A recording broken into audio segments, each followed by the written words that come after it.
প্রিয় দর্শক বন্ধুরা, আপনারা দেখছেন সবুজের বন্ধু ইউটিউব চ্যানেল। আমি দেবজিৎ আপনাদের কাছে নিয়ে এলাম আজকে একটা রেড আইভরি ম্যাঙ্গোর গ্রাফটিংয়ের ভিডিও নিয়ে। আমার বাড়ির সামনে একটা ল্যাংড়া আমের গাছ আছে, তো সেই গাছটায় আজকে এই সায়নটা গ্রাফটিং করব। চলুন সেই ভিডিওটাই আপনাদের দেখাচ্ছি কীভাবে গ্রাফটিং করি আমি। এই সেই গাছটা, এর এই নিচের যে এটা বেরিয়েছে, সায়নটা বেরিয়েছে, এইটাই গ্রাফটিং করব।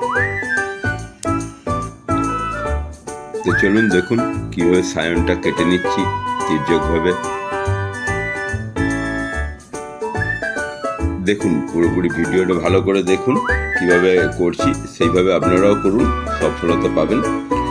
আর একটা কথা বলি নতুন ইউটিউবারদের জন্য, যারা নতুন ইউটিউবার তারা আমাদের মতো নতুন ইউটিউবারকে সাপোর্ট করুন, সাবস্ক্রাইব করুন, তাহলে নতুন ইউটিউবাররাই আপনাদেরকে সাবস্ক্রাইব করবে, আপনাদের সাবস্ক্রাইব সংখ্যা বাড়াবে।